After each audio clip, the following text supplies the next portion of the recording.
Halo, Assalamualaikum warahmatullahi wabarakatuh. Jumpa lagi dengan saya, Freddy Sudaryanto, seperti biasa di kasus Jalan Cagak Subang. Apakah benar bahwa Pak Yosep akan mengajukan banding atas hasil putusan majelis hakim, yaitu 20 tahun penjara? Tentu ini akan kita tunggu, yaitu masa tenggang waktu kurang lebih 7 hari pasca putusan vonis hakim. Apakah Pak Yosep akan mengajukan banding? Di sana ada kuasa hukum, Pak Rahman Hidayat. Tentu semua keputusan ada di Pak Yosep. Kuasa hukum hanya bisa memberikan sedikit masukan atau saran. Keputusannya ada di Pak Yosep sebagai terdakwa daripada kasus ini. Apakah akan mengajukan banding apa tidak?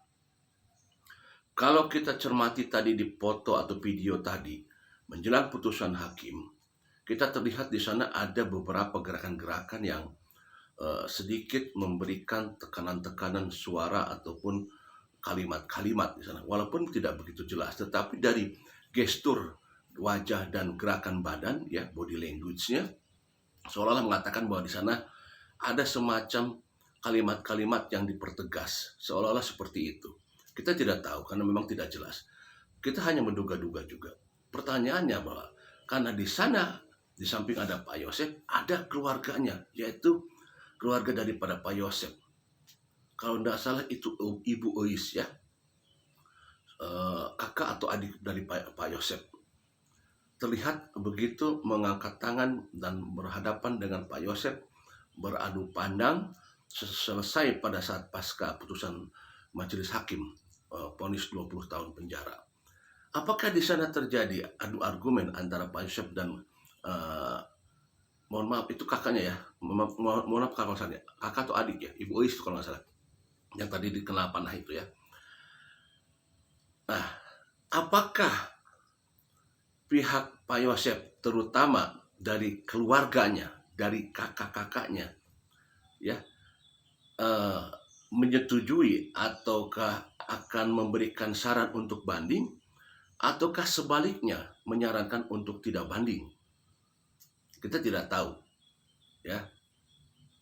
Dan memang ya, ini juga bisa kita konfirmasi nantinya ya, seperti apa. Tapi yang jelas akan kita lihat saja nanti 7 hari setelah putusan ini, kita lihat apakah akan banding apa tidak. Karena kalau Pak Rahman Hidayat kan tergantung daripada kliennya akan banding apa tidak, seperti itu. Tetapi kemarin kita lihat bahwa ada kata-kata mau melakukan upaya hukum. Secara tidak langsung kalau upaya hukum, ya, banding, larinya ke banding, ya, yang akan dilaksanakan di Pengadilan Tinggi nanti di Bandung. Siapa sih yang kira-kira yang ada keinginan untuk banding, dan ada nggak ada keinginan yang untuk tidak banding, ya? Apakah sama mereka berpikiran, baik itu dari keluarganya Pak Yosep ataukah dari keluarganya istri dari Pak Yosep, maksudnya istri muda Ibu Mimin, Abi dan Adigit, yang termasuk keluarga baru Pak Yosep. Apakah mereka juga berkeinginan Pak Yosep untuk meminta banding? Dan bagaimana dengan kuasa hukum? Ya, kalau kuasa hukum kan semuanya tergantung daripada kliennya.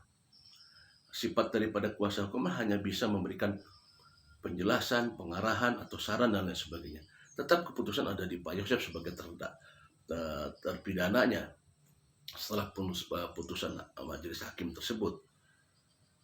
Karena tentu pasti ini akan dipertimbangkan dan akan dipikir-pikir, seperti apa yang disampaikan oleh hakim yang mulia di saat pasca putusan hakim, mengatakan bagaimana Pak Yosep, apakah Pak Yosep akan menerima putusan ini, apakah akan banding, silakan dipikir-pikir dulu, kami kasih waktu 7 hari pasca putusan.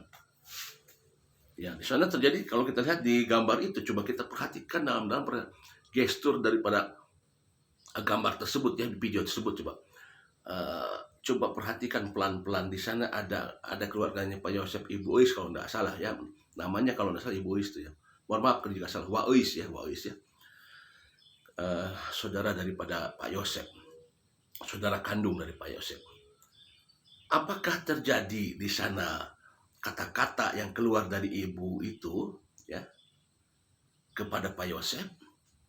Tetapi ya tadi kita lihat di video itu Pak Yosef langsung memberikan statement, walaupun bukan statement untuk usaha banding, tetapi ada kata-kata dari kuasa hukum bahwa ada mau upaya hukum.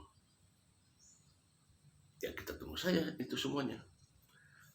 Pasti hari demi hari menjelang 7 hari ini pasti ada diskusi yang alot dari Pak Yosef ataupun kuasa hukum. Mungkin juga keluarga semua ikut di sana mendiskusikan apa perlu untuk diajukan banding. Karena tidak sedikit kasus perkara pidana pada saat sudah dijatuhkan putusan hakim dan divonis, kemudian mengajukan banding, tidak sedikit ada juga peristiwa bahwa bisa merubah putusan hakim di pengadilan tinggi. Ada yang bisa jadi turun, ada juga malah menjadi menambah. Dan itu juga banyak kejadian seperti itu di setiap kasus pidana. Nah tentu itu kan tergantung daripada kasusnya seperti apa dan sidang di fakta persidangan seperti apa. Nanti pengadilan tinggilah nanti yang akan menentukan kalau memang ada usaha banding di sana. Ya, ini saya yakin pasti sangat-sangat alot untuk mendiskusikan ini. Ya, kenapa? Karena perjalanan kita lihat ke belakang, mulai dari proses pra-peradilan yang dilakukan oleh kuasa hukum Bapak Rohman Hidayat di pra-peradilan, dan kita tahu semua pada saat proses pra-peradilan dan pihak Pak Rohman kalah ya di pra-peradilan, dan pada saat proses di pengadilan PN Subang itu pun kita jelas bahwa vonis hakim yang mulia 20 tahun. Artinya sudah jelas bahwa ini adalah ada keterlibatan Pak Yosef di dalam Subang ini. Maka ini jadi pertanyaan, apakah ini akan jadi mengajukan banding apa tidak? Tentu sekali lagi ini akan memberikan penasaran kepada kita semua. Ya, langkah banding akan dilakukan apa tidak? Karena kalau kita lihat dari semangatnya Pak Yosef, pernyataan dari Pak kuasa hukum Rohman Hidayat begitu pasca persidangan begitu memberikan semangat mengapi-api di hadapan banyak media di sana. Pak Rohman Hidayat ya mengungkapkan banyak hal-hal mengenai masalah saksi Bang Reza Indragiri, masalah juga obstruction of justice itu harus cepat katanya si Pak Irlan harus segera katanya. Kemudian juga masalah DNA asing itu disampaikan di statementnya Pak Rohman Hidayat dengan berapi-api mengatakan di depan media. Tetapi apakah itu konteksnya akan berhubungan dengan masalah banding? Kita tunggu saja. Apakah memang berani Pak Yosef mengajukan banding? Ataukah memang sangat berani dan pasti akan banding? Kita tunggu saja. Sampai 7 hari, apakah akan ada apa tidak? Kalau misalkan tidak ada banding, berarti menerima kalau begitu. Karena kalau kita lihat dari jaksa penuntut umum mengajukan seumur hidup, vonis hakim 20 tahun penjara. Jelas ini sudah berkurang dari tuntutan dari. Kita tunggu saja. Assalamualaikum warahmatullahi wabarakatuh.